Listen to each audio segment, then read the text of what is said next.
Fala galera, beleza? Boa noite a todo mundo que está aí ao vivo acompanhando a gente. Satisfação imensa voltar essa semana aqui com vocês, né, para trabalhar desta vez o maravilhoso mundo do direito penal, claro, e sempre, né, mas desta vez para a galera que vai fazer TJ São Paulo Oficial de Justiça. Muita vaga, prova em outubro ainda, salário quase R$ 9.000, fora os benefícios, né? Realmente vale muito a pena e a gente está aqui para poder trabalhar com vocês de maneira ferrenha, aprofundada dentro do conteúdo proposto para o edital de TJ São Paulo para Oficial de Justiça. Sobretudo ressaltar aqui, né, a brilhante iniciativa da Nova Concursos em promover, né, cursos, promover conteúdos para vocês que estão estudando para essa prova. Para aqueles que não me conhecem, me chamo Ivo Martins, meu nome está aí, né, sou delegado da Polícia Civil do Estado do Amazonas, professor aqui da Nova Concursos, onde ministro as matérias de Direito Penal, Processo Penal, Legislação Penal Especial, mas comumente vocês vão me ver aqui trabalhando Direito Penal. Beleza? Temos aqui hoje 12 questões, vamos trabalhar as questões e teorias também, né? Vamos teorizar um pouco aí nas respostas, mais ou menos dentro da perspectiva da banca, da sua banca, enfim, vamos trabalhar, vamos dar mãos à obra. Beleza, galera? Muito obrigado aí pela presença de todos vocês que estão acompanhando ao vivo aí no chat, e para a galera que eventualmente, né, vai ter que assistir numa outra oportunidade, mas enfim, estejam à vontade. Podem, inclusive, mandar qualquer dúvida, qualquer sugestão, crítica para o meu Instagram, @Delta Ivo Martins, tá? Você pode mandar lá a sua sugestão, a sua crítica, o seu convite para churrasco também. Quero ir no churrasco da sua posse, então pode mandar lá, me segue, acompanha a minha rotina de pai, professor, delegado de polícia, enfim, estejam à vontade. O Instagram normalmente é o canal que eu mantenho contato direto com os meus alunos. Beleza? Então vamos lá, Direito Penal, Oficial de Justiça, TJ São Paulo, primeira questão na tela aí para você. Percebam, Tirso de Arruda é servidor público e nas horas vagas auxilia o seu irmão Tássio em uma pequena gráfica, sem qualquer remuneração. Aproveitando-se dos materiais ali existentes, olha o que ele fez aqui, ó, o bonitão. Ele imprimiu 10 passes de transporte público municipal para usar nos deslocamentos de casa para o trabalho e vice-versa. Ao agir desta forma, Tirso cometeu o crime de falsificação de papéis públicos, falsificação de selo ou sinal público, falsificação de documento assimilado ao de moeda falso ou de emissão, né? Cometeu o crime de emissão de título ao portador sem permissão legal. E aí, galera, o que você acha, meus amigos? Bom, artigo 293 do Código Penal, que trata, né, justamente dessa instituição relacionada aos crimes de falsificação de papéis públicos. Se você verificar no 293, exatamente lá no inciso 5º, você vai ver, né, que a conduta é punida para quem falsifica, fabrica ou altera bilhete, passe ou conhecimento de transporte, né? De transporte relacionado à empresa administrada pela União, pelo Estado ou por município. Pune-se efetivamente quem fabrica, quem falsifica e quem altera papéis públicos, dentre outros os bilhetes ou passe ou ainda conhecimento, né, das empresas de serviços públicos administradas aí pelo município. No enunciado está claro, né, que o Tirso ele faz o quê? Ele falsifica, né, esses documentos, pelo que deve responder segundo aqui, ó, a nossa letra A. Gabarito letra A. Não é falsificação de selo ou sinal público, a gente tem um tipo penal próprio para isso, né? Não é falsificação de documento público, se fosse para errar, daria para errar aqui, né? Não é crime assimilado ao de moeda falsa, não se trata disso, e também não é crime de emissão de título ao portador sem previsão legal. Você ficaria em dúvida aí entre A, B e C, né? Mas gabarito letra A, artigo 293, inciso 5º do Código Penal Brasileiro. Questão tranquila até aqui, tá, pessoal? Essas questões de falsificação, de falsidade, né, esses crimes contra a fé, eles são bastante densos, né? A leitura ela é um pouco mais pesada. Entretanto, faz-se necessário, pessoal, faz-se muito necessário dar uma lida, relida, uma repisada, fazer questões, entendeu? Fazer resumos, dicas, flashcards, enfim, é necessário para que você possa visualizar, porque são muitos detalhes. Talão, recibo, guia, alvará, cautela de penhor, caderneta de depósito da Caixa Econômica ou de outro estabelecimento mantido por entidade de direito público, papel de crédito público, tem que saber tudo isso. E assim como o passe ou o bilhete, né, ou conhecimento de transportadora, né, de transporte, de empresa de transporte administrada pela União, Estado ou município, como é o caso da questão. Beleza? Aí não tem alternativa, tem que ler. Tá? É diferente do homicídio. O homicídio a gente vê todo dia, né, no jornal, consegue visualizar uma qualificadora, uma paga, uma promessa de recompensa, uma traição, um modo cruel. Aqui nos crimes de falsificação a gente tem que ler mesmo, tem que conhecer, porque senão erra. Beleza? Maravilha. Segunda questão na tela para você aí, ó. Olha só. Com relação, tá? Com relação aos crimes contra a fé pública, assinale a opção correta, ele quer a verdadeira. Olha só, olha lá. Quando representar crime meio para a falsificação de papéis públicos, o crime de petrechos de falsificação deverá ser absorvido pelo crime fim. Meus amigos, questão verdadeira, tá? O crime de petrechos está disposto lá no artigo 294 do Código Penal brasileiro. É um crime subsidiário, é bem verdade. A subsidiariedade, inclusive aqui, ela é implícita, mas não deixa de ser um delito subsidiário. Como assim, professor? Pode explicar? Posso explicar, claro. Veja, o que acontece aqui? Quando, né, esse delito representar um crime meio para a falsificação de papéis públicos, o crime de petrecho ele acaba ficando absorvido pelo crime fim. Por quê? Uma coisa é o teu petrecho, os maquinismos, né, os objetos, né, a matéria-prima destinada à falsificação, por exemplo, de documento público, né? O só fato de eu ter esses petrechos, essa documentação, essa matéria-prima, para poder falsificar a documentação mais na frente, para poder utilizar depois na prática de um delito, só a reunião desses elementos, né, ela já caracteriza um crime individualizado, o crime de petrechos para falsificação, do artigo 294. Se eu utilizo esses petrechos e faço uma documentação falsa, o delito de petrecho fica absorvido pelo crime fim, que é a falsificação do documento propriamente dito. Essa, inclusive, é a posição do STJ, no sentido de que, inclusive, nem há concurso formal nas hipóteses em que o agente adquire, por exemplo, fornece ou possui ou guarda objetos destinados à falsificação. Não tem efetivamente punição para isso se ele utiliza depois esse material para a prática da falsificação. Ocorre aí nesse caso o que nós chamamos de antefactum impunível, né, o crime de petrecho, beleza? Uma coisa é você ter os petrechos apenas, já caracteriza crime único, individualizado, artigo 294 do Código Penal. Outra coisa é você ter o petrecho e utilizar para a falsificação do documento. O petrecho vai ficar absorvido pela falsificação de documento. Beleza? Questão então verdadeira, letra A. Caraca, professor, só letra A? Letra A aqui também verdadeira. A primeira é a letra A, né? Cadê?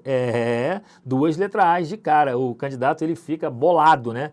Quando tem letra A. Mas é isso mesmo, vamos encontrar os erros das demais. Olha só o que diz aí a segunda questão, meus amigos. Segundo o entendimento do STF, não comete o crime de uso de documento falso o agente que é abordado por autoridade policial é impedido de exibir o documento falsificado impelido, na verdade, né, a exibir o documento falsificado para se identificar. Meus amigos, comete o crime de uso de documento falso sim, tá? A apresentação de documento falso, né, em virtude de solicitação de uma autoridade pública numa blitz, qualquer que seja a hipótese, tá? Caracteriza sim, tá? Uso de documento falso. Aqui a questão está dizendo que não comete. Comete sim. Beleza? Artigo 304, né? É o crime de uso de documento falso. Beleza? Letra C. A falsificação de cartão de crédito por si só não configura conduta típica punível, uma vez que esse tipo de cartão não é um meio propriamente dito, mas constitui apenas uma base material destinada a estampar informe ou outros dados creditícios. Meus amigos, falso também, né? Óbvio que é falso. Pô, professor, por que é falso? Porque o gabarito é a letra A. Não, mas eu quero a explicação. Cuidado com isso, tá?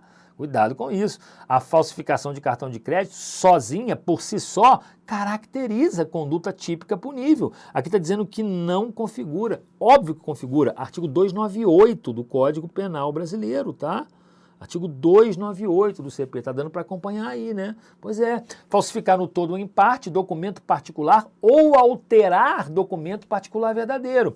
E aí o parágrafo único do 298, ele diz, né, que para os fins dispostos, né, no 298, equipara-se a documento particular o quê? O cartão de crédito ou de débito. É documento particular o cartão de crédito, bem como o cartão de débito. Beleza, galera? Show de bola aí? Tá errado, configura sim, tá? Ó, a falsidade dessas duas questões, que a gente viu agora, B e C, está no não, tá? Bora ver a letra D? O que diz a letra D aí na tela para vocês, ó? Aquele que constituir formalmente uma empresa, inserindo nomes fictícios no contrato social, praticará crime de falso ideológico e de falso material. Questão parece verdadeira, né, meus amigos? Mas a questão está falsa por quê? Porque não comete o crime de falsidade material, comete apenas o crime de falsidade ideológica do artigo 299. Como é isso, professor? Veja, o 299 do Código Penal, meus amigos, ele pune, né, aquele agente que omite em documento público ou particular a declaração que dele deveria constar, ou nele insere ou faz inserir declaração falsa, né? Diferente daquela que devia estar escrita, né? Com a finalidade, obviamente, de prejudicar direito, criar obrigação ou alterar a verdade dos fatos. Na falsidade ideológica, por exemplo, eu tenho um documento aqui, quer ver, ó? Eu tenho o documento aqui, eu tenho até o documento verdadeiro. E aqui, ó, o contrato social parece de fato ser verdadeiro. As informações falsas são o quê? Os nomes fictícios. Então, na falsidade ideológica, o documento que eu vou fazer em azul aqui agora, ó, eu vou colocar em azul, o documento é verdadeiro. O que é falso são os dados neles contidos ou omitidos. Esses dados aqui, no caso da questão, os nomes fictícios. E é muito comum, óbvio, né, do examinador tentar confundir vocês na questão da falsidade ideológica com a falsidade material. Cuidado aí com isso, não vacila, não dá mole, tá? Beleza, galera? Show de bola? Muito bom. E a letra E, a gente sabe que é falsa, porque o gabarito é a letra A, né? Diz lá o seguinte: a produção de declaração falsa de pobreza para obter os benefícios da justiça gratuita constitui crime de falsidade de documento particular? Negativo, meus amigos, não é considerado crime, tá? A declaração falsa de pobreza. O que acontece isso? Muitas das vezes o camarada vai entrar na justiça e ele tem que pagar as custas processuais para poder entrar na justiça. E o que se faz? Muitas das vezes ele declara a pobreza, ele faz uma declaração de hipossuficiência dizendo que ele não tem condições, né, de suportar as custas do processo. Então ele faz uma declaração de pobreza. Só que muitas das vezes essa declaração de pobreza ela é falsa, né? Então você assina um documento, às vezes falsamente, né? E a questão está colocando em xeque justamente isso, dizendo que a produção de declaração falsa de pobreza, para obter os benefícios da justiça gratuita e aí não pagar a custa judicial, constitui crime de falsidade particular. Tanto o STF quanto o STJ já disseram que a mera declaração, né, de estado de pobreza para fins de obtenção do benefício da justiça gratuita não é considerado crime, tá, pessoal? Por quê? Porque o documento ele tem presunção relativa, né, cuja prova aí comporta discussão, beleza? Mas não é crime, tá? Aqui a questão está dizendo que constitui crime, perceba aqui, ó, está dizendo que constitui crime, na verdade, não constitui crime. Falso aí, tá? Esse aqui é entendimento do STF, perdão, e do STJ. Fácil até aqui, então, gabarito letra A. Duas questões letra A até agora, né?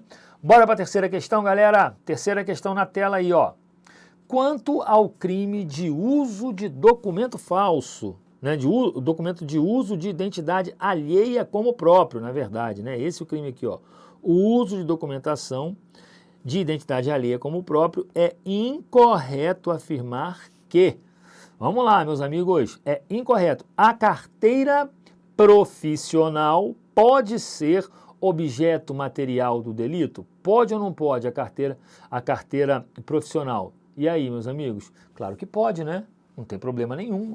O legislador, ele utilizou uma interpretação analógica aí para poder fazer com que, por exemplo, passaporte, título de eleitor, caderneta de reservista, né, tudo isso possibilita, né, o entendimento de que se trata de carteira profissional, podendo ser eventualmente, né, objeto do delito, sim. Não há problema nenhum aí. A gente está falando aqui, ó, meus amigos do crime, do artigo 308, tá? Do Código Penal brasileiro. A primeira questão ela é verdadeira. Olha a letra B.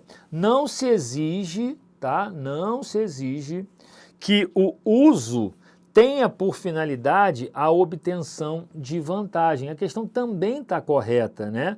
Você tem lá uma modalidade no crime que é usar como próprio documento de identidade alheia. Pronto, o dolo, né, ele existe independentemente de qualquer finalidade. Né? Por sua vez, né, na conduta de ceder a outrem para que dele se utilize do documento dessa natureza, né, seja o documento próprio ou de terceiro, além do dolo, nessa ocasião, né, aí sim exige-se um elemento subjetivo específico para quê? Você cede o documento para que a pessoa efetivamente utilize. Tá? Aí tem uma finalidade específica. No caso aqui do 308, não há necessidade, tá? Quando o sujeito apenas usa o documento de identidade alheia como próprio. Uma coisa é o próprio cidadão usar, presta atenção, esse cara usa o documento. Isso é um crime, tá? Isso é um crime. E aqui não exige finalidade específica, tá? Agora, quando eu aqui, ó, agente A, cedo este documento para que terceira pessoa utilize, aí há uma finalidade específica, ou seja, estou cedendo para que esta pessoa utilize o documento. Aqui tem uma finalidade específica. Só que a questão está perguntando apenas do uso do documento de identidade alheia, como o próprio artigo 308, letra B, também verdadeira. Olha a letra C. A consumação aqui, ó, ela ocorre com o uso do documento de identidade alheia. Verdadeiro também, né, pessoal? Ó, aqui tranquilo, ó. Usar, é o tipo penal, né? Usar como próprio documento de identidade alheia. Verdadeiro aqui também. Ele quer a incorreta, ou é a D ou é a E. A letra D diz, não é necessário, tá? Não é necessário que o uso tenha por objetivo causar dano a outro. É verdade, a gente acabou de dizer, né, que o uso não necessariamente tenha que causar algum dano, não há nenhuma finalidade específica, né? Basta que o cidadão apenas use, porque ele não tirou a dele, ele está usando. Pessoal do chat, vocês estão conseguindo compreender? Tá tudo tranquilo até aqui? Eu sei que não é fácil, aliás, nada na vida é fácil, né? Quanto mais passar num concurso público, você ganha 10 mil por mês, né? Nada é fácil. A gente podia estar no bar bebendo, a gente podia estar fazendo zoado, estamos aqui sexta-feira à noite, né? Estudando, e é assim que tem que ser para que a gente possa conseguir os nossos objetivos. Então, força na peruca, coragem, vamos com tudo, beleza? Vamos com tudo. Letra D, verdadeira. Isso porque não existe nenhum tipo de finalidade especial. O gabarito, portanto, que quer a errada, só pode ser a letra E, tá? A letra E. Na forma culposa, é necessário que o agente tenha consciência de que o uso é ilícito. Errado por quê? Porque não se admite a forma culposa, tá? Não se admite a forma culposa. O delito, ele é somente doloso, tá? O delito ele é somente doloso. O sujeito tem que ter a plena consciência de que ele está utilizando falsamente a documentação alheia como se fosse própria. Tranquilo aqui? Muito bom. Vamos adiante. Próxima questão, a quarta. Já está na tela aí para você verificar o que diz a quarta questão, meus amigos. Perceba aí, ó. Paulo, funcionário da empresa digital, né, funcionário da empresa digital, pessoa jurídica de direito privado, contratada pelo Ministério da Educação para imprimir as provas do Enem, Exame Nacional de Educação, visando beneficiar a sobrinha que prestaria o exame naquele ano, divulgou a ela o tema da redação. Olha só, hein? Paulo praticou qual crime? Corrupção passiva, violação do sigilo funcional, se fosse para errar, era errar aqui, né? Violação do sigilo de proposta de concorrência, fraudes em certame de interesse público ou revelação de segredo profissional, também daria para errar aqui. Meus amigos, importante aqui, está lá no seu edital a cobrança relacionada ao artigo 311-A do Código Penal brasileiro. O 311-A, ele trata justamente do crime de fraudes em certames de interesse público, está tipificado lá. cujo verbo nuclear, ou verbos nucleares dizem o seguinte, utilizar ou divulgar indevidamente com o fim de beneficiar a si ou a outrem, aqui no caso, quem? A sobrinha dele, né? Ou ainda de comprometer a credibilidade do certame, né? Utiliza ou divulga conteúdo sigiloso de concurso público, de avaliação, né, ou exames públicos, de processo seletivo para ingresso no ensino superior. O que é isso? O que é isso se não o Enem? Né? Também o Enem. Né? Ou exame ou processo seletivo previsto em lei, como por exemplo a OAB. Né? O cara está fazendo até uma revelação de segredo, né?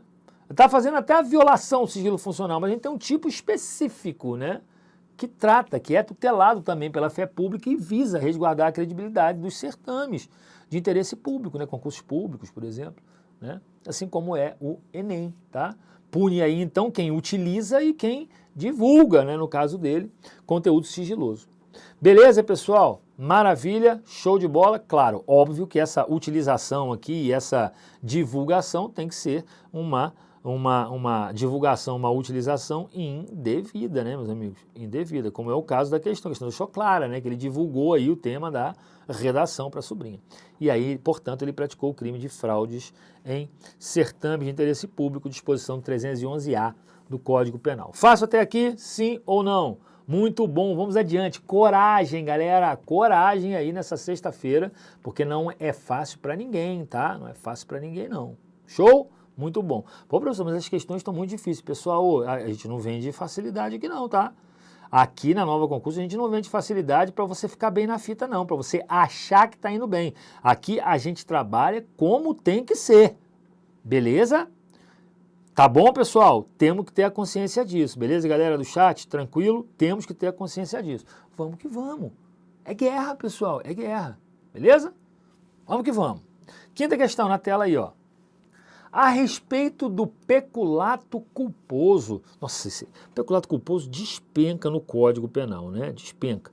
A respeito do peculato culposo, definido nos artigos 312, parágrafo 2º e 3º do Código Penal, assinale a alternativa correta, meus amigos. Letra A. A reparação do dano, se posterior à sentença irrecorrível, extingue a punibilidade. Se lhe é anterior, reduz de metade a pena imposta. E note que todas as assertivas trazem uma redação parecida para quê? Para confundir o aluno. O que é o peculato, meus amigos? Peculato ocorre, no caso do artigo 312, parágrafo 2º, quando o agente, né, ele efetivamente pratica um peculato culposo. Ele dá um desfalque para a administração, né, e atuando de maneira culposa. Quando, por exemplo, né, ele acaba concorrendo, né, para o crime de uma outra pessoa. Imagina que esse funcionário público está trabalhando lá numa sexta-feira à noite, ficou até mais tarde no expediente, e na hora de ir embora ele deixa uma porta aberta. Ele falta com cuidado, devia ter certificado se a porta está fechada, né? E deixou a porta aberta. Um cidadão que passava pela rua viu ele deixando a porta aberta, entrou na repartição e levou embora o notebook. O cara vai responder por furto, o cara que subtraiu o notebook, beleza. Só que o funcionário público vai responder por peculato culposo. Ou seja, se o funcionário concorre culposamente para o crime de outra pessoa, ele vai responder pelo peculato culposo. Pô, professor, mas ele não quis. Eu sei, o peculato é culposo. Aliás, é a única modalidade culposa de crime contra a administração pública, tá? Já grava isso aí.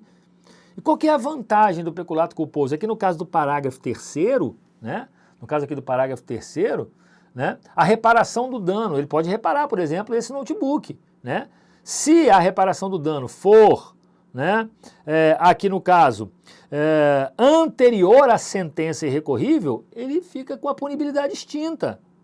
Agora, se for depois da sentença, ainda pode reduzir a pena imposta. É justamente o que diz aqui a letra B, nos termos do artigo 312, parágrafo 3º do Código Penal. Ou seja, imagina nesta hipótese aí, né, que o camarada fez com que, aqui ó, o funcionário público, né, o funcionário público, ele deixou a porta aberta, aí o ladrãozão aqui, ó, levou o notebook, levou o computador, vamos imaginar, tá aqui, ó, o computador, levou embora o computador.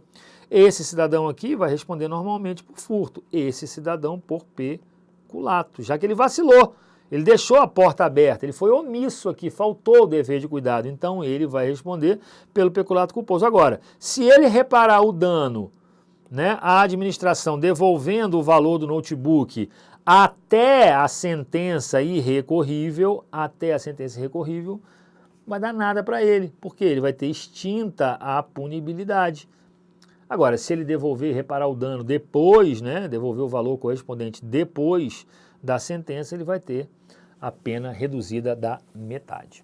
Fácil? Por essa razão, as outras questões estão falcianes aqui. Gabarito, letra B de bola. B de bora. Bora, bora, bora. Beleza, galera? Tranquilo até aí?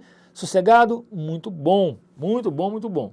Lembrando que a gente tem aí o curso, né, da Nova à disposição para você, né? Inclusive eu gravei nesse curso muitas informações relacionadas aos crimes contra a administração pública. Bora com tudo aí, porque realmente tem muito conteúdo e dá para você poder passar na prova e conseguir o cargo que você tanto almeja. Sexta questão na tela, meus amigos. Olha lá.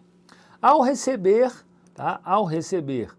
a intimação para efetuar pagamento decorrente de condenação judicial, o réu, pessoa de baixa instrução, entrega o valor pertinente ao oficial de justiça Roberto, que utiliza para o pagamento de uma dívida própria. Tá? Sobre a conduta praticada por Roberto, é correto afirmar que... Vamos lá, e aí, o que você acha? Letra A, o fato é atípico, porque o Código Penal não pune o chamado peculato de uso. Meus amigos, tá errado, né? Tá errado. O fato é típico. Ele não praticou peculato de uso, ele praticou peculato mediante erro de outrem. Ou seja, ao receber a intimação, o réu, pessoa de baixa instrução, a questão diz, né? Note que ela não foi enganada para isso não, tá? Ela não foi enganada, o Roberto não enganou. O Roberto, oficial de justiça, ele não enganou a vítima. A vítima, no caso, é a administração, né? Mas secundariamente também esse cidadão, né? De baixa instrução. Ele não enganou, a pessoa entregou erroneamente. Ele, de posse desse dinheiro, aí sim favoreceu-se, né? Professor, mas se ele tivesse enganado, se o oficial de justiça tivesse enganado, a gente poderia pensar no delito de estelionato. Não foi o caso. A característica do peculato por meio de outro é justamente essa. Não há engodo, não há engano. A vítima entrega espontaneamente e tal, normal, como aconteceu aqui, né? Aí o Roberto, utilizando, ele acaba praticando peculato por erro de outrem, nos termos do artigo 312 do Código Penal. Peculato por meio de outrem, deixa eu ver aqui, acho que está no 312, parágrafo 4º, salvo engano. 312, parágrafo 4º. Se não for parágrafo 4º, é o artigo 313. Não me lembro agora aqui de cabeça. Beleza, galera? Tranquilo? Letra B de bola, olha lá. Foi cometido o crime de peculato mediante erro de outrem, já que o oficial de justiça não colaborou para o erro do sujeito passivo. Muito bom, acabei de te dizer exatamente isso aqui, tá? Peculato por meio de outrem, tá? É o artigo 313 do Código Penal, beleza? Tá aqui, ó. Deixa eu só apagar aqui, ó, 313. Agora me veio à mente aqui o nosso 313. Tranquilo, questão fácil aí, questão sossegada. Letra C, vamos encontrar o erro da letra C. Roberto deve responder pelo crime de peculato na modalidade apropriação, definido no 312 do Código Penal. Dava para errar aqui também, tá? Mas não é, por quê? Porque o peculato aqui, meus amigos, a apropriação significa que o agente ele apropria-se de dinheiro, valor ou qualquer outro bem público ou particular de que tenha posse em razão do cargo. Beleza, ele se apropriou, mas se apropriou não por conta própria, ele se apropriou mediante o erro de uma outra pessoa. É diferente dele estar lá desenvolvendo o cargo dele ser lá um servidor, e ele se apropriar, por exemplo, do carro que ele utiliza em razão do cargo, né? Aí ele se apropria do cargo, não é peculato, apropriação, né? Não teve aí uma terceira pessoa, como no caso do peculato mediante o erro de outrem atuando. Conseguem perceber? Beleza? Tranquilo. E a letra D, Roberto cometeu o crime de corrupção passiva pois recebeu vantagem indevida em razão do cargo. Mas ele não solicitou, né, pessoal? Ele até recebeu, né? Ele recebeu, mas ele não solicitou, tá? Ele recebeu, mas não solicitou. Ele só recebeu por quê? Por causa do erro da outra pessoa. Importante isso, boa questão, tá? Não é o corrupção passiva do artigo 317 do Código Penal, não, tá? Não há crime devido ao exercício regular do direito. Não, vê, imagina isso aí. Não há crime por conta do exercício regular do direito. Então o cara me passa o dinheiro, eu uso, gasto, tomo todas hoje, sexta-feira, né? Tomo todas e não dá nada porque é excludente de licitude, exercício regular do direito. Tá errado, né, gente? Não tem como, né? Então aí, gabarito letra B de bora, beleza? Muito bom aí. Vamos adiante. 7ª questão, chegando aí na metade das nossas aulas, da nossa aula de hoje. Espero que vocês estejam curtindo aí a transmissão, a aula, né? Conteúdo muito rico para a nossa sexta-feira aí. Beleza, galera? Show de bola? Vamos adiante. 7ª questão. O que diz a 7ª? Já também nos crimes praticados por funcionário público contra a administração. Olha lá. A respeito do crime de corrupção passiva, assinale a alternativa que o defina plenamente. Cara, isso aqui é muito comum, você vai ver nessa questão aqui, que é muito comum nas provas, examinador trazer os tipos penais dos crimes praticados por funcionário público contra a administração e tentar confundir você, dizendo que um crime na verdade é outro, de que um texto se refere a outro crime. Então, cuidado que ele sempre confunde prevaricação com descendência criminosa, com advocacia administrativa, tá? Tráfico de influência com exploração de prestígio, lá nos crimes praticados por particular contra a administração. Ele sempre tenta confundir, tá? Cuidado com isso, eu volto a repetir, tem que ler, reler, trabalhar essa releitura o tempo todo, tá? Para que você possa ficar cada vez mais familiarizado com o tema, né? A familiaridade é a chave do negócio, tá? Quanto mais familiar, né, para você estiver, né, você tem a sensação de que mais fácil estará, beleza? Não é que está mais fácil, é porque você está familiarizado com o tema. Olha aí a letra A. Retardar ou deixar de praticar indevidamente ato de ofício ou praticá-lo contra disposição expressa de lei para satisfazer interesse ou sentimento pessoal. Isso aqui não é o crime de corrupção passiva, isso é o delito de prevaricação. Prevaricação, artigo 319 do Código Penal, tá? Patrocinar direta ou indiretamente, interesse privado perante a administração pública, valendo-se da qualidade de funcionário público. Olha aí, que crime é esse? Isso aqui é corrupção passiva, meus amigos? Não é corrupção passiva. Esse é o delito de advocacia administrativa. Eu acho que a advocacia administrativa está no 321 do Código Penal, perdoe-me se não estiver, tá? Não estou com o código aqui de cabeça, eu não estou sabendo aqui. Mas está por ali, a advocacia administrativa, beleza? Olha aqui a letra C, agora sim, ó. Solicitar ou receber para si ou para outrem, direta ou indiretamente, ainda que fora da função ou antes de assumi-la, mas em razão dela, vantagem indevida ou aceitar promessa de tal vantagem. Aí sim, crime de corrupção passiva. Artigo 317. Professor, mas não é corrupção ativa, não. A corrupção ativa é oferecer ou prometer e a passiva é solicitar, receber ou aceitar, tá bom? Corrupção ativa 333 do Código Penal, crime praticado por particular contra a administração. Letra D, exigir, aqui é o gabarito, tá? Exigir para si ou para outrem, direta ou indiretamente, ainda que fora da função ou antes dela, mas em razão dela, vantagem indevida. Essa exigência caracteriza o delito de concussão, do artigo 316, ó, concussão.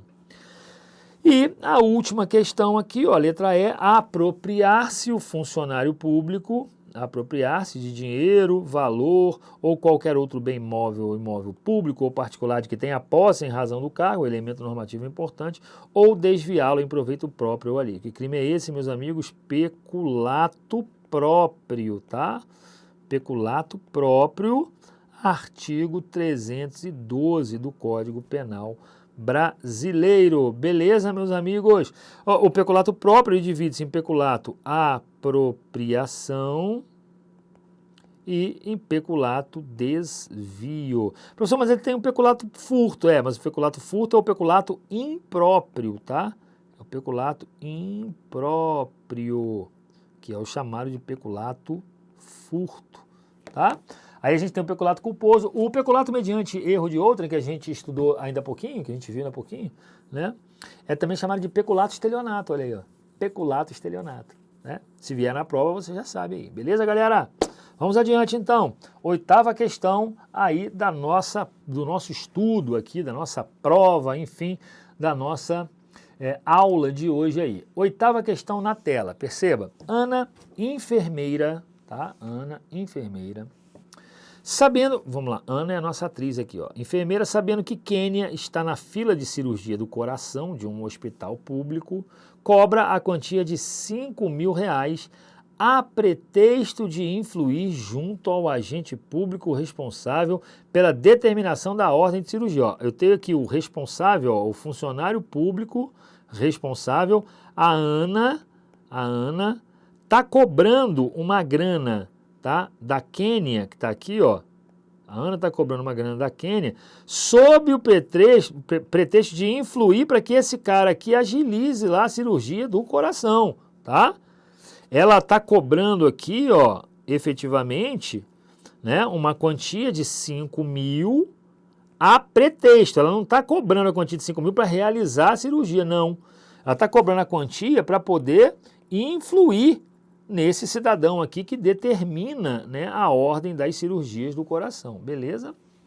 Kênia paga o valor combinado. Aqui a Kênia, então, pagou aí a Ana o valor combinado, mas Ana sequer menciona o seu caso ao funcionário público. A Ana não chegou a falar com o funcionário público, ou seja, comeu o dinheiro da Kênia, né? Nesse caso hipotético, Ana praticou o crime de prevaricação?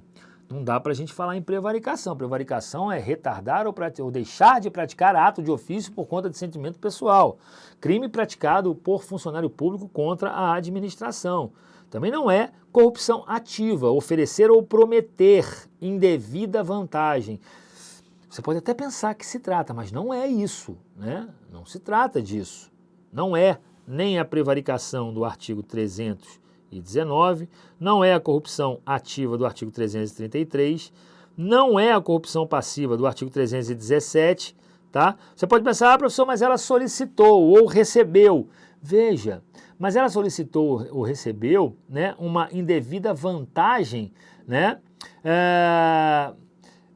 Até concordo dentro dessa perspectiva, só que aqui o tipo penal, a conduta penal típica é diferente. Por quê? Porque ela recebe com uma finalidade específica, ou seja, de influir em alguém. A gente está falando aqui do delito de tráfico de influência. Se você pegar o artigo 332 do Código Penal, o crime praticado por particular contra a administração, você vai ver que lá consta o seguinte tipo penal, mais ou menos no que eu vou falar aqui: solicitar, exigir, obter ou cobrar para si ou para outro em vantagem a pretexto de influir em ato praticado por funcionário público no exercício da função. Ela não vai, a Ana aqui que pegou o dinheiro, ela não vai praticar nada relacionado à função, ela é particular. Ela vai tentar influir junto ao funcionário público. Ele é mais largo, efetivamente, do que o crime de corrupção passiva, né? Que só pode ser praticado por funcionário público, né? A corrupção passiva. Aqui a Ana é particular. A gente está falando do crime de tráfico de influência, que é um crime, né, praticado por particular contra a administração pública. Beleza aí, galera? Tranquilo? Muito bom? Que tal? Legal demais. Então vamos adiante para a 9ª questão. O que diz aí a 9ª? Olha só. De acordo com as disposições, a gente viu aqui, a concussão também, é só para colocar aqui, ó, a concussão do artigo 316 também não é, tá? É sim o artigo 332 aqui do Código Penal Brasileiro. Beleza? 9ª questão, meus amigos. O que diz a 9ª? Tá aí já na tela, ó. De acordo com as disposições do Código Penal vigente, assinale a alternativa correta, ele quer aqui mais uma vez a questão verdadeira. Ó, ninguém pode ser punido por fato que lei posterior deixa de considerar crime, cessando em virtude dela quem? Dessa nova lei aqui, ó. Cessando em virtude dela a execução e os efeitos penais da sentença condenatória. Meus amigos, como é que dá-se o nome desse instituto? Abolício Criminis. Abolício Crimes, artigo 2º caput do Código Penal brasileiro. Meus amigos, a questão está correta. É ipsis literis o que lá está escrito, tá? É ipsis literis o que lá está escrito, tá? Significa dizer o quê, pessoal? Que ninguém, né, se vem uma lei nova, por exemplo, eu vou até desenhar para ficar mais claro para vocês, vou colocar na tela grande aqui. Imagina que o cidadão praticou determinado fato, tá? E foi submetido a uma pena de 4 a 10 anos. Tá? Ele foi punido segundo a disposição da lei A. Em determinado momento, vem uma lei nova, uma lei B, olha aqui, ó. Vem uma lei B e diz que aquele fato agora não é mais crime. Olha que interessante, não é mais crime. E se essa lei posterior diz que aquele fato não é mais crime, ninguém pode ser punido pelo fato que essa lei posterior desconsidera. Essa lei B aqui, ó, vai retroagir à época dos fatos e esse cara que está preso cumprindo pena de 8, 10 anos, imediatamente vai ser colocado na rua. Por quê? Porque cessam, olha o que está dizendo aqui o artigo, ó, cessam em virtude dessa nova lei, a execução e os efeitos penais da sentença condenatória. Foi exatamente isso que aconteceu, né, com a lei 11.105, em 2004, com o crime de adultério, que foi revogado, né, foi abolido do Código Penal brasileiro, estava lá no artigo 240, se você pegar aí no seu vade-mecum o artigo 240, você vai ver que hoje está lá escrito revogado, não tem mais nada. E aí imagina que alguém, né, estivesse sendo processado, estivesse cumprindo pena por adultério, estivesse lá na cadeia, por exemplo, cumprindo pena por adultério. Fosse hoje, vai faltar cadeia, né, mas, né, naquela época, se adultério fosse crime hoje, né, que eu quero dizer. Mas imagina, naquela época veio uma lei e falou, adultério não é mais crime. Quem está cumprindo pena tem que ser colocado imediatamente em liberdade. Por quê? Porque ninguém pode ser punido por fato que lei posterior deixa de considerar crime. E aí cessa, em virtude dessa nova lei, a execução, o cara que estava cumprindo pena, estava tendo a pena executada, cessa, bem como os efeitos penais da sentença condenatória. Aquele cara que foi condenado penalmente, ele deixa de ser réu primário, ele tem o nome inscrito no rol dos culpados, né? Isso cessa também, tá? Ele vai ter o nome apagado do rol dos culpados, ele volta a ser réu primário. Agora, o que cessa são os efeitos penais da sentença condenatória, tá? Por quê? Porque os efeitos extrapenais, meus amigos, os efeitos extrapenais permanecem, tá? Os efeitos extrapenais permanecem. O que são efeitos extrapenais, professor Ivo? Os efeitos, por exemplo, civis, a obrigação de reparar o dano. Por mais que o camarada tenha sido colocado em liberdade, tenha o nome riscado do rol dos culpados, seja réu primário, ele continua tendo a obrigação de reparar o dano. Por quê? Porque só cessam os efeitos penais, segundo a disposição do artigo 2º, o gabarito aqui da nossa questão, da nossa prova. Beleza? Muito bom aí, ó. Olha aqui a letra B, o que que diz? A gente sabe que está errada, né? Porque o gabarito é a letra A. Considera-se praticado o crime no momento do resultado da ação ou da omissão? Negativo. Considera-se praticado o crime no momento da ação ou da omissão. Vocês já ouviram falar na teoria da atividade? Onde está a teoria da atividade? Artigo 4º do Código Penal brasileiro.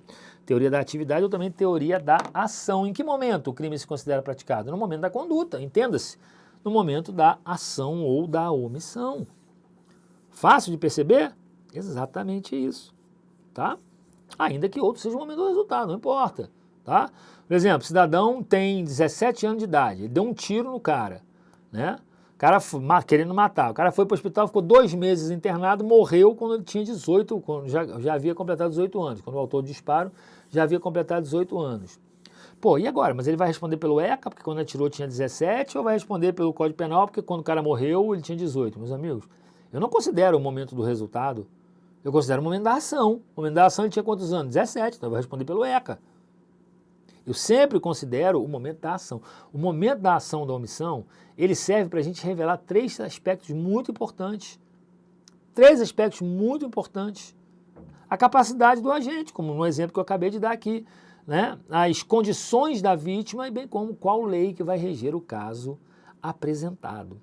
Beleza? Letra B, então, falciane. Letra C. Considera-se praticado o crime no lugar da residência do autor da ação, bem como onde mora a vítima em que se produziu ou deveria produzir-se o resultado. Nossa, ele confundiu tudo aqui também, ó. Em relação ao lugar do crime, o que prevalece é a teoria mista. Teoria mista que está lá no artigo 6º do Código Penal. Porque, veja, uma coisa é o momento do crime, outra coisa é o lugar do crime. Em que momento se considera praticado o crime? Que momento? No tempo? No momento da ação da omissão, tá? E em que lugar se considera praticado o crime?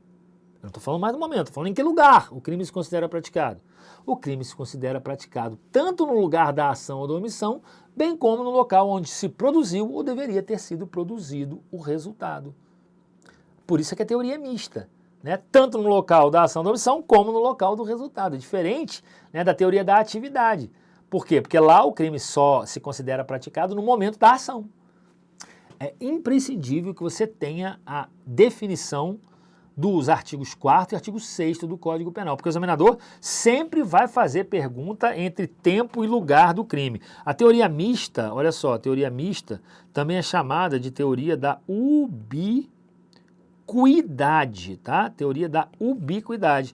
E aí você sempre vai ter questão na prova que está relacionada a lugar do crime e sempre vai ter questão na prova que vai estar relacionada a tempo do crime. E aí você escreve a palavrinha luta do lado aí da sua questão. Por quê? Porque sempre que o examinador perguntar, meus amigos, a respeito do lugar do crime, a teoria vai ser a da ubiquidade.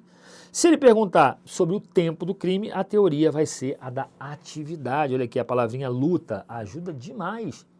Se a questão vier perguntando sobre o lugar do crime, ubiquidade, tempo do crime, atividade.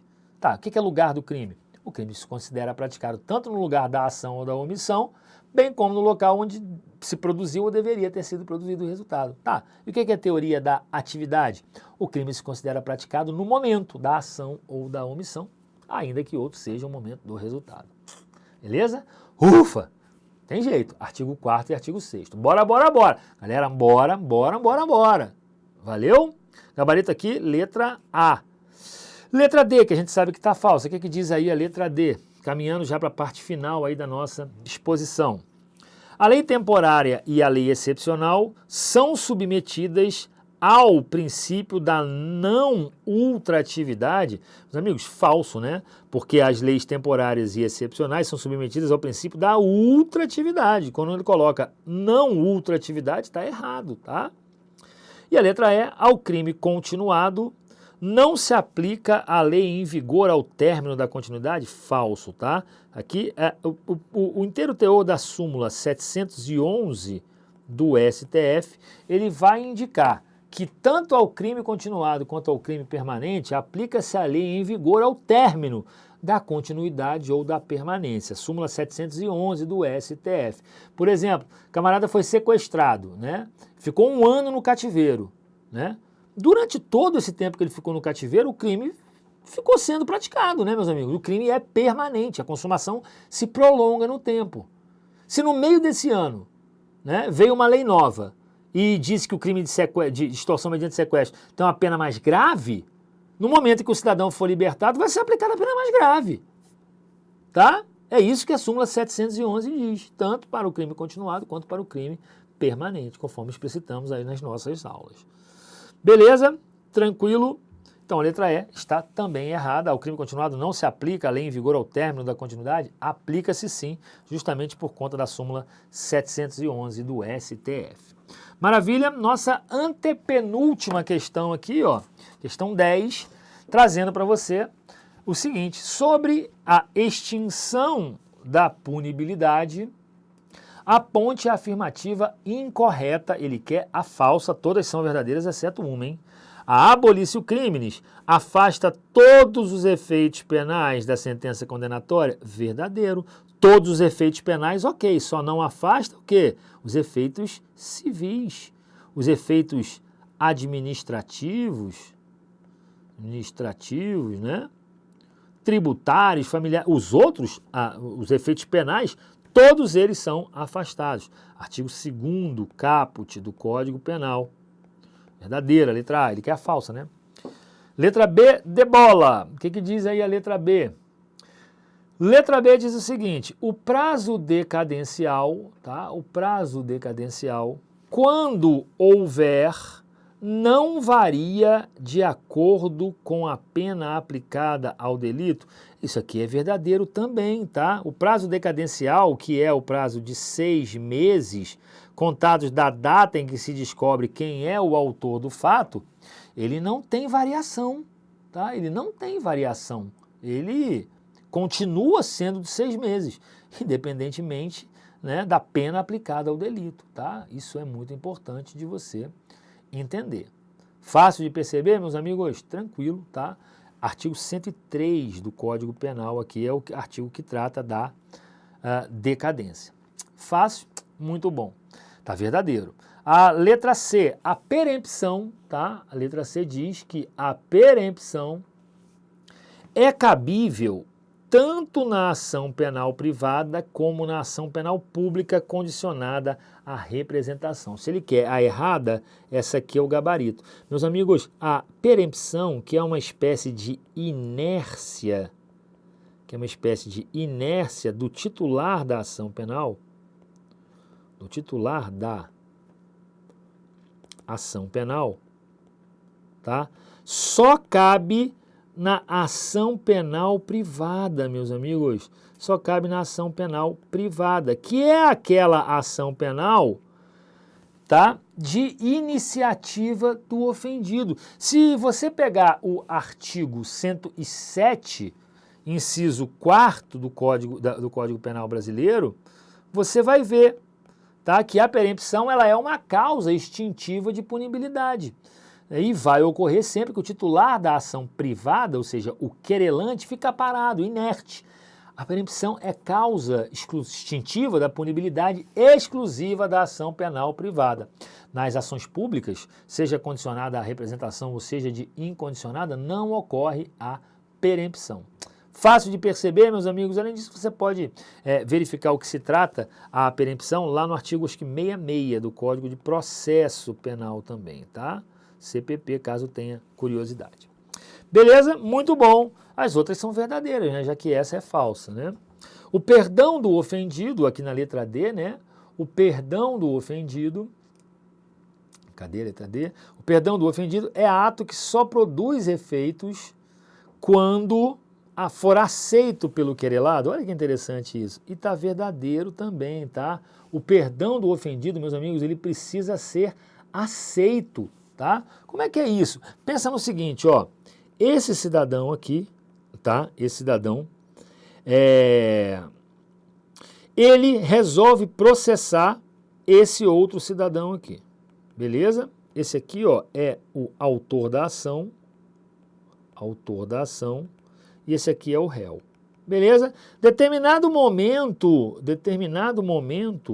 o autor da ação, que é a vítima do fato, resolve perdoar, tá? Resolve perdoar. Pô, seria muito fácil. Pô, o cara tem que aceitar, o autor, a vítima já está perdoando, o cara tem que aceitar. Tem! Sabe por que tem que aceitar, meus amigos? Porque a ação foi proposta. Vai que o réu fala, peraí, pô, eu não te fiz nada e você está promovendo uma ação contra mim. Por que você está promovendo ação contra mim se eu não te fiz nada? Eu não vou aceitar eu não vou te perdoar, não. Não vou aceitar teu perdão. Nós vamos até o final, eu vou provar que eu não te fiz nada e depois eu vou entrar com uma ação contra você. Por isso que eu não vou te perdoar. Hipoteticamente, pode ser um motivo. Por isso é que o perdão precisa ser aceito, tá? Perdão tem que ser aceito. Beleza? Tranquilo? Artigo 107, inciso 5º do Código Penal. Artigo 107, inciso 5º do Código Penal. Lá diz que também é causa extintiva de punibilidade. Tanto a renúncia ao direito de queixa, que ocorre antes, né, da ação penal, quanto pelo perdão aceito nos casos da ação penal privada. Fácil, tranquilo, verdadeiro, portanto, e a letra E, que também é verdadeira, diz aí o seguinte, ó, a ação penal é sempre pública, salvo quando a lei a declarar privativa de ofendido, verdadeiro, artigo 100 do Código Penal brasileiro. Maravilha, muito bom, 11ª questão e penúltima. Diz o seguinte, a 11ª questão. Em relação ao crime de homicídio previsto no Código Penal brasileiro, assinale a opção correta. Em qualquer situação, tá? Em qualquer situação, sendo doloso o homicídio, a conduta do agente será tipificada como crime hediondo negativo, tá? O homicídio simples, ele não é hediondo. Pode até vir a ser, mas ele não é hediondo. Ele só vai ser hediondo quando praticado em atividade típica de grupo de extermínio, ainda que por um só agente. Agora, as hipóteses de homicídio qualificado, aí sim são hediondas, tá? Letra B. O perdão judicial é possível tanto no homicídio culposo quanto no homicídio doloso, se as consequências do crime atingirem o próprio agente de forma tão grave que a sanção penal se torne desnecessária. Errado também, tá? Ó, se você pegar o artigo 121, parágrafo 5º do Código Penal, você vai ver que só admite-se perdão judicial nos casos de homicídio culposo. O que é o perdão judicial? Aquele caso que o agente, com o seu ato culposo, ele pratica um mal tão grande até a ele mesmo que qualquer sanção penal se torna desnecessária. Aqueles exemplos em que o cara vai dar uma ré no carro e acaba matando seu filho que estava engatinhando, né? Pô, para que o Estado vai querer punir esse cara se ele já está punido eternamente? Matou o próprio filho, entende? Isso é possível aí no perdão judicial, tá? Letra C. O feminicídio tem como sujeito ativo exclusivamente o homem e como sujeito passivo uma pessoa necessariamente do sexo feminino, em contexto caracterizado por relação de poder e submissão. Já está falso porque o feminicídio ele é praticado contra a mulher por razões da condição do sexo feminino. É bem verdade. Violência doméstica ou familiar, né, contra a mulher, menosprezo ou discriminação, né, à condição de mulher, artigo 121, parágrafo 2º, azão do Código Penal. Só que ele pode ser praticado por uma mulher também. Pensa num relacionamento isoafetivo, né, em que uma mulher, por razões da condição do sexo feminino, mata outra mulher, né? Tranquilo, pode ser também outra mulher. Então, quando a questão diz que o feminicídio tem como sujeito ativo exclusivamente o homem, é falso, tá? E não é também relação de poder e submissão, é razões da condição do sexo feminino, tá? Disposto lá, aqui, ó, disposto no parágrafo 2º, azão do artigo 121 do CP.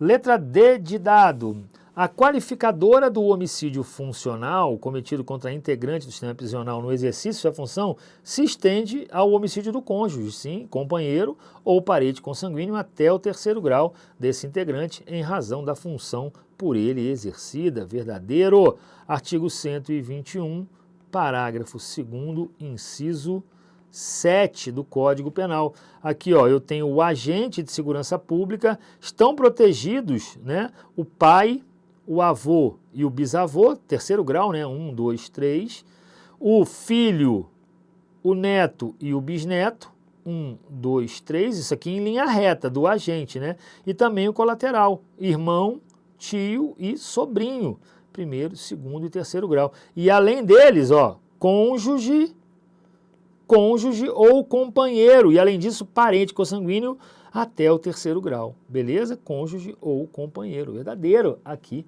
a questão. O que está errado na letra E? A natureza jurídica da paga ou promessa de recompensa no homicídio mercenário não deve ser apenas financeira, tá errado, tá? É só financeira. Quando alguém, ó, por exemplo aqui, ó, esse cidadão aqui, ó, promete, né, ou paga esse cidadão para matar um terceiro, né?